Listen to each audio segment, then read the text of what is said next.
Welcome to the Restricted Handling Daily Intel Brief. This is what's been going on in Iran and the Middle East in the past 24 hours.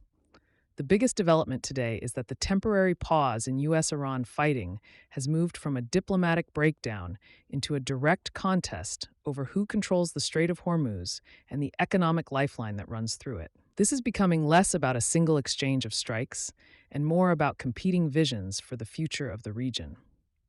Washington is trying to establish that Iran cannot use the strait as a strategic choke point. Tehran is trying to prove that it still has the ability to impose costs on global commerce and force other countries to deal with Iran as a regional power. The immediate trigger was the collapse of the June Memorandum of Understanding. That agreement was supposed to create space for negotiations and reduce tensions. But instead, the two sides returned to confrontation after Iran resumed attacks against commercial shipping and U.S.-linked targets, while the U.S. resumed major strikes against Iranian military infrastructure. One of the most significant political moves came from President Trump, who announced that the United States would charge a 20% fee on cargo moving through the Strait of Hormuz as compensation for providing security. The announcement changes the conversation around the waterway because it introduces an economic component to the military contest. The practical details remain unclear. How would the fee be calculated? Who would collect it? Would shipping companies actually pay it? Those questions remain unanswered. But the potential impact is enormous. For a large oil tanker, the additional cost could reach tens of millions of dollars, creating another layer of uncertainty for global energy markets already dealing with disrupted shipping. The announcement also created a messaging battle. The U.S. has spent decades arguing that international waterways should remain open without countries charging mandatory transit fees. Secretary of State Marco Rubio made that argument recently, and the International Maritime Organization has reinforced the same position. Iran immediately used the contradiction to strengthen its own narrative. Foreign Minister Abbas Araghchi responded that whoever provides safe passage should be compensated, while making clear Tehran still believes it is the rightful guardian of Hormuz. It was a little diplomatic trolling from Tehran, but it reflects a serious strategic competition over who writes the rules. Inside Iran, the debate over confrontation versus negotiation is becoming more complicated. Iranian President Masoud Pezeshkian reportedly pushed Supreme Leader Mojtaba Khamenei to accept the June agreement because of concerns about the economic damage caused by the U.S. blockade. But the Islamic Revolutionary Guard Corps has been much more resistant to compromise. For the IRGC, Hormuz is not simply a shipping lane. It is one of Iran's most important sources of leverage. Giving up control there would mean surrendering one of the few tools Tehran believes it has left after years of regional setbacks. That internal divide is happening against a backdrop of growing nationalism inside Iran. The regime has used the conflict, the death of former Supreme Leader Ali Khamenei, and confrontation with the United States and Israel to rally public support. That makes diplomacy harder because leaders who build political legitimacy around resistance eventually find that backing away becomes politically dangerous. The economic pressure is already spreading. Oil prices have climbed as commercial operators become more cautious about moving through Hormuz. Before the war, about 1/5 of global oil shipments passed through the strait. Shipping activity has dropped significantly as companies weigh the risks of operating in an increasingly contested environment. The human cost is also drawing international attention.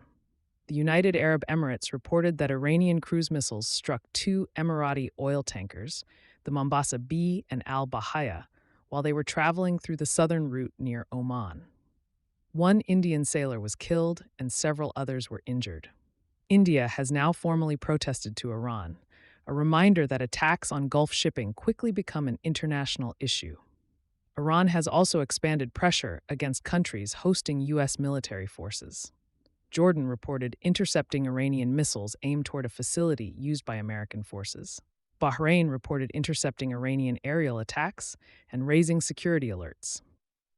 Tehran's message is that regional governments supporting U.S. operations could face consequences. But Iran is also trying to avoid pushing those governments into a unified anti-Iran coalition. The broader regional picture is becoming increasingly fragile. In Lebanon, U.S.-backed talks between Israel and Lebanon are moving forward despite the renewed U.S.-Iran confrontation. The goal is implementing a framework that would eventually involve Israeli withdrawals, Lebanese military deployments, and steps toward reducing Hezbollah's armed presence. The challenge is that Hezbollah remains a powerful political and military actor inside Lebanon. The Lebanese government wants to reduce Hezbollah's influence without triggering a domestic crisis. Hezbollah, meanwhile, continues to reject efforts to remove its weapons and has warned that forced disarmament could lead to internal conflict. In Yemen, the Houthis are also returning to the center of the regional security picture. After years of relative calm with Saudi Arabia, the group launched missiles and drones towards Saudi territory after accusing Riyadh of striking Sana'a airport. The concern is that the broader Iran conflict could reopen a Yemen front and create another threat to regional shipping, this time through the Red Sea. The United States is also demonstrating how warfare is changing. During recent strikes, American forces used unmanned surface vessels in offensive combat for the first time. 3 autonomous boats struck an Iranian naval facility at Bandar Abbas. The significance is bigger than the specific operation. Autonomous systems are moving rapidly from experimental technology into real combat environments. The same trend seen with drones in Ukraine is now appearing at sea. Smaller, cheaper, unmanned platforms are allowing militaries to take risks they would be far less willing to take with traditional crewed systems. Washington is also keeping pressure on Iran's nuclear program. President Trump warned that the United States could target Pickaxe Mountain near Natanz, one of Iran's most heavily protected nuclear-related sites.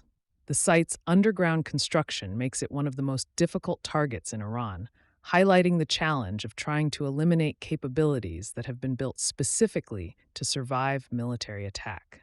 The bottom line today is that Hormuz has become the center of gravity for this conflict. The military exchanges matter, but the larger fight is over leverage. Iran wants recognition that it remains a regional power capable of controlling access and imposing costs. The United States wants to prove that no single country can turn a global economic artery into a bargaining chip. Every decision now carries consequences far beyond the Gulf. Thanks for listening. Go enjoy the rest of your day before the geopolitical situation gets worse again. For the full written brief, it's restrictedhandling.substack.com. We'll see you in the next one.